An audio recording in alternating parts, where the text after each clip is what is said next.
Welcome back, everyone, and it's that time of the year for San Diego Comic-Con, and that means we're getting new reveals of Star Wars products from Hasbro. And in this video, we're going to take a look at everything that they announced that's coming up. For the Vintage Collection, we have some exciting new reveals, the biggest being that the card back is here to stay, so each of these new figures is coming out on a card back and bubble. That's awesome. I'm not going to get too much into the packaging details in this video. I'm going to make a whole separate video about that. Here, we're just looking at the actual products being revealed. First up, we have Cal Kestis. This was a much desired figure for the line, and I am very happy to see him. Some people are a little upset that his figure is based on Jedi Survivor and not his look in Fallen Order. It would have been nice to get a Fallen Order Cal Kestis, but honestly I think we'll be pretty happy to have one from Survivor once we all get to play the game. We finally get to see the Luke Skywalker figure from The Mandalorian, and he looks pretty good. This figure has been pipelined for a while, so we knew he was coming, but it's still really nice to get to see a look at him. We also have the Klatooinian Raider. Or is it Klatooinian? That's how they say it in Book of Boba Fett, but it's spelled Klatooinian. Either way, this is a repack of that figure that was packed in with the AT-ST Raider vehicle. That came out a while ago, and I'm not sure how well it sold. The figure that came with it wasn't packed on a card back, so we are getting a new card back for the figure, but the figure itself isn't anything new. Still, it looks pretty cool, although I would love to see more figures from other new media that aren't just The Mandalorian. This is a bigger problem in the Black Series than it is in TVC, but still, come on, Hasbro. Speaking of repacks of things for other new properties, we're getting a repack of the Slave 1 in TVC for the Book of Boba Fett. This is now like the third or fourth time that they've issued this Slave 1 in TVC. You had the original release of it back in TVC 1.0, you had it re-released in TVC 2.0, and then they stopped selling that and a little bit later started selling that one again, not updated or anything, selling the same exact one, and now it looks like they've repacked this one in a new box. The biggest draw for this one is going to be that exclusive Boba Fett figure. Right now it hasn't been announced to be getting a single release. We also don't know if it's coming on a card back with that set, but that figure looks great. I already have the Slave one, so I don't know if I'm going to be picking this up, especially at $200. For me, that's a ridiculous price point to be paying at retail for one of these. But if you don't have a Slave one, this one looks great, and you might consider picking it up. Finally, for TVC, we have some pipeline reveals, and they are very exciting. Well, most of them anyway. The Phase 2 clone announcement is great. They've announced it will have new tooling, which is really exciting. Hopefully that means maybe a new sculpt for the body. The VC-45 Phase 1 Trooper sculpt is really good, I think, for a Phase 1 Trooper, but when you smack a Phase 2 helmet on there, I think the Phase 2 helmet looks a little oversized and makes the body look a little skinny. Hopefully we see a new body for these Phase 2 Troopers.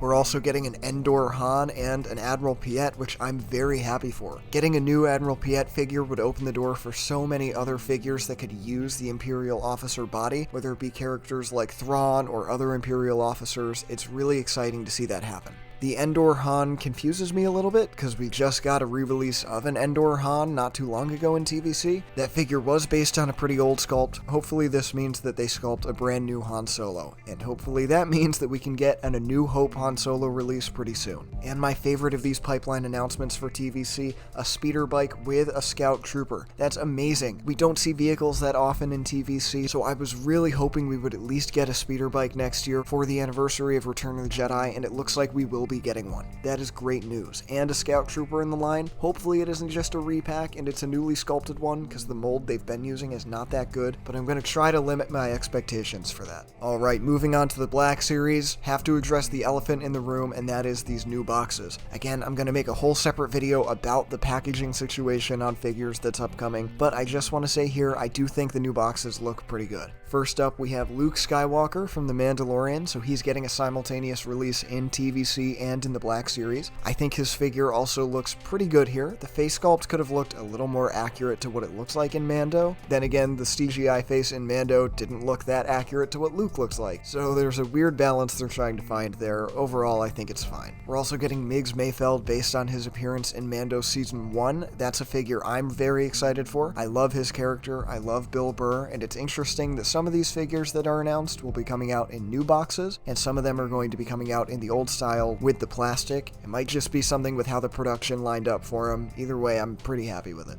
Grogu is also getting his own release on a card back, coming with a pram. It's not a pram that we've seen before in the Black Series, so I guess that's pretty cool. I really don't think we need to see any more releases of Grogu, especially not released individually. We've seen so many releases of him, whether it be on his own or packed in with something else, and especially if they're going to ask $25 for just a Grogu figure, that's ridiculous. I don't think anyone's going to want to pay that. HK-87 is an upcoming droid figure that many people are so excited for. I think the soft goods on this thing look amazing. This is a beautifully designed character, a beautifully designed figure, and a lot of people are excited because it could open the door for getting an HK-87 droid from the Old Republic. That would be awesome to see. Axe Woves was also released. I have to give a shout out to the Star Wars Black Series Instagram account for my source on these photos. I didn't see an official reveal on Hasbro at first for Axe Woves. I found these from the Star Wars Black Series Instagram account, so be sure you go give them a follow. I'll have them linked down below. We're also getting some new Gaming Greats figures in the Black Series line, both of them being from Jedi Survivor. We have the Battle Droid, which I think looks amazing. I'm really excited that we're going to be getting Battle Droids in that game. And the KX Security Droid. They were a standout enemy from the first game, so it's nice to see them returning, and I think this figure looks pretty good. I'm really happy to be getting figures and releases from an upcoming property before that property comes out. It really feels nice to not have to wait a year after a property releases to start getting figures from it.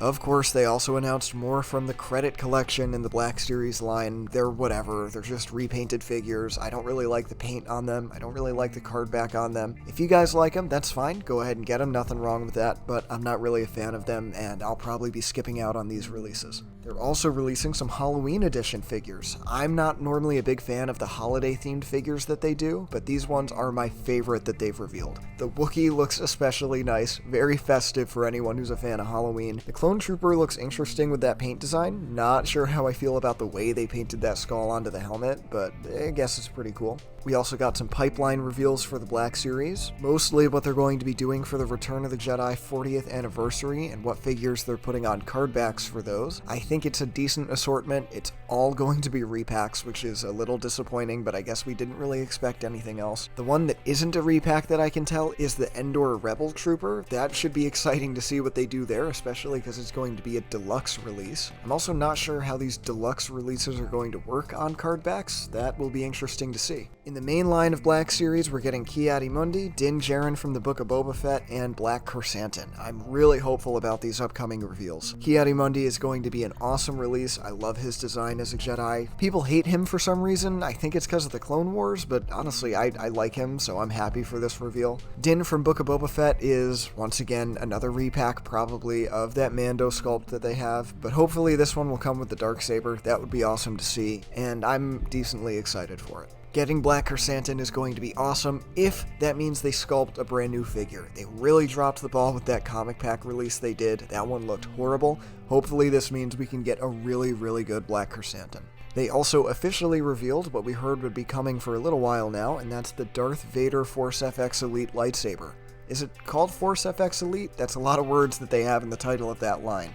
I think it's Black Series too? Black Series Force FX Elite? Either way, this is really exciting to be getting his saber upcoming as well as Obi-Wan's. This one has a removable Kyber crystal, which is awesome, and I'm really excited for the release. We also just got a look at some upcoming items that were already revealed, like Aayla Secura in the Black Series, and the TVC 3-packs for Jedi Survivor, with that Scout Trooper, the KX Security Droid, and the Magna Guard, my personal favorite from that set, and the upcoming Obi-Wan 3-pack. Those figures all look pretty good, so it's nice to see them up close and in hand. They're also coming out with another set of retro line releases. This time, once again, they're all coming packed in a box together. That's pretty exciting. I'm not really a fan of the retro collection line. I know some people get upset about it because it is stealing a bit of the budget away from TVC, and we're seeing figures released there that we haven't gotten in TVC yet. But if you're a fan of the retro collection, I'm sure you're gonna love this set. Now, before we end the video, I want to give a big shout out to Crimson Dawn Collectibles on Instagram. That's where I pulled most of these photos of the reveals and the in-hand looks at these figures on display. I'm not at San Diego Comic-Con, so it's awesome to have an account like this on Instagram where I can pull the photos from. Please go give them a follow if you haven't already. I'll have them linked down below.